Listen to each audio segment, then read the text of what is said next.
Thank you very much, Andy, there for that introduction.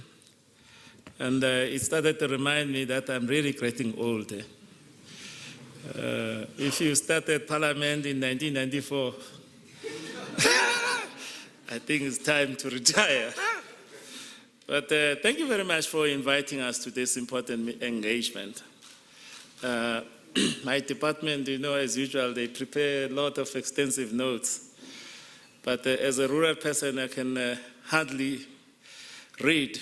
I can interact better with that video because that's what we use at those villages. Thank you very much, Program Director.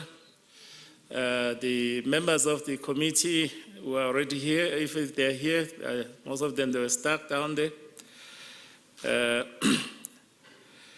The chairperson of the Black IT Forum and leaders of the organized business formations, leaders in business in general and other sectors, fellow speakers, members of the media, ladies and gentlemen, good day all.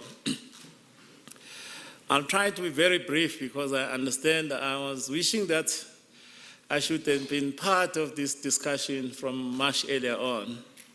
But because of many engagements which we had today, I had a slight delay. I'd like to acknowledge all of you who are here. This is an important gathering as it provides a platform for continued engagement on the bold new direction we are pursuing in the information communication technology sector. Last month, as you know, Cabinet approved the National Integrated ICT Policy White Paper, which, among other things, gives the meaning to the constitutional principle of non-discrimination against all our citizens. The white paper is an inclusive, overarching policy that covers ICT and postal sectors.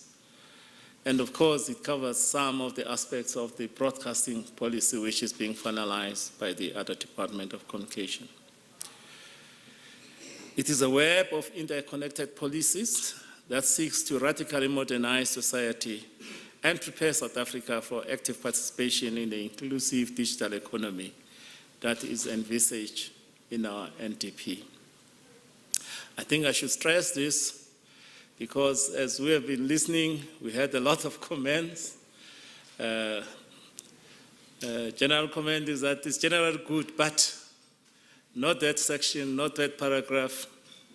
The key thing is that it is an integrated, we are required to produce an integrated policy and move away from the fragmentation and ensure that we actually provide certainty in the market on the policy choices we are pursuing. It is not just only about a national development plan. It is about also implementing our vision as an African continent. We have our own vision, Agenda 2063, where the ICTs will really become a critical success factor in achieving all those goals which are set up in the Agenda 2063. And just recently, since last year, I had an opportunity to be appointed in the UN Broadband Council. There are some South Africans who are also serving there, including our former Deputy President, Nlambo, and other industry players.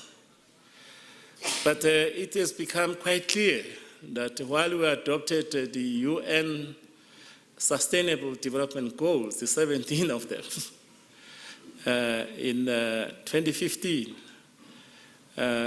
while there is no goal which is focusing on the ICT in particular, although it's mentioned in many, it has become quite clear with the Deputy Secretary General of the UN who was telling us that the ICT is going to be quite critical in ensuring that we achieve those universal Sustainable Development Goals of the UN. The white paper includes policies that seek to open up access to the sector for more participants, to lower the costs to roll out communication infrastructure and extend modern communication infrastructure and services to all, including some of us who live in rural South Africa.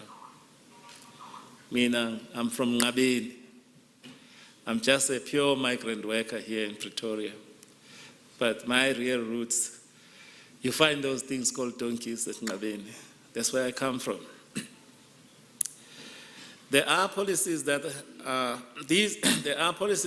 aimed at making South Africa a participant, not just consumer, in the internet economy by, among other things, strengthening our research and development capabilities. There are also policies that facilitate the uptake and uses of the ICT for all. Just yesterday and today we engaged in other forums just across the streets where there was also a consensus that as government we must lead the way. As government we are the biggest procurer of the ICT product. But the entrance kept outside the gate. That through our procurement measures, we should really ensure that we facilitate the entrance of particularly black business and the small enterprises in this sector. One of the delegates even stressed that if everyone talks about cybersecurity today and asks us which country ever asked foreigners to improve their own security,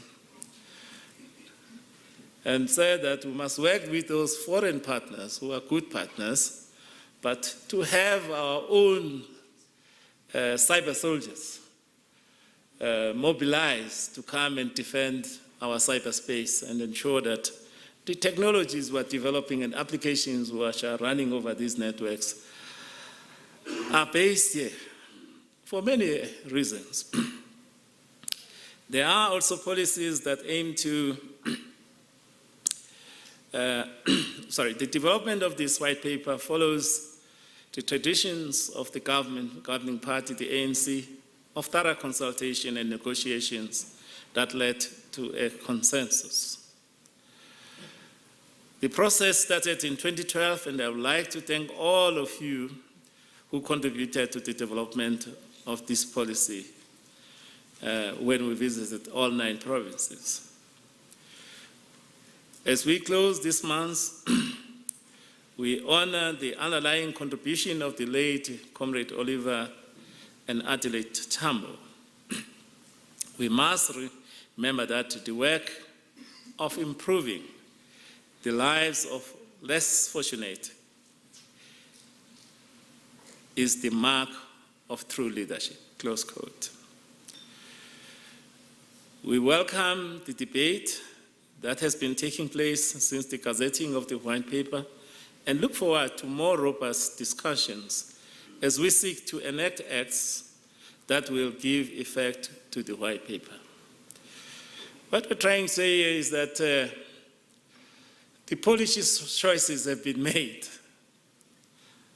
It took quite a long time, even in government. It took almost a whole year engaging different entities and government itself before the cabinet finally approved the white paper. This white paper is not to be changed every year, otherwise we won't bring any certainty. But what is going to be critical is the engagements on the implementation part of it. Because that's where things can derail. We can have good intention if the implementation mechanism talks to different things. And we really urge that you assist that. I'm very happy that we are coming with proposals as black industry, and I hope the whole bigger industry will come with the concrete proposal on how best to implement this policy. This conference is covering the entire spectrum of the white paper, and I'm looking forward to further engagements that emanate from this discussion that will be taking place here. I'm very grateful to the organizers because on a daily basis, I'm getting inundated by calls for engagement, and it's always better to engage in an organized format like this. The bulk of the debate has been just on one section of one chapter, spectrum. Speaking of spectrum, a lot of comments on the white paper tended to be around this radio frequency spectrum policy, in particular, the introduction of the wholesale open access networks. The white paper defines the open access network as a scenario where the wholesale access is provided to electronic communication networks infrastructure services on terms that are reasonable, effective, transparent, and non-discriminatory.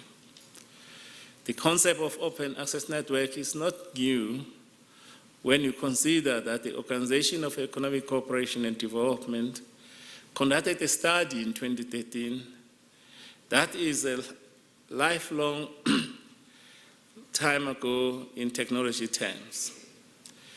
The study, titled Broadband Network and Open Access, looked at case studies that included France and Sweden. It explored open access engagement in a variety of situations, including fixed access network, mobile networks, internet exchange points, and undersea cables. Actually, in South Africa, we're very much established in these open access networks. Is anyone from Telkom here? Oh, yeah, there he is. We've been telling Telkom, you must comply or you'll be forced to comply. And I was pleased that, was it last year? They started to launch OpenServe. But on the sea cables, it's a really flourishing open access networks. And no one is complaining about it. So I hope this debate, much as is, I understand why there's a debate. I agree with those that the spectrum is the oxygen of these networks. Without this, this network won't be sustained and they won't grow. And that's why we want to allocate the spectrum as soon as possible. We would really like to amend the legislation and prioritize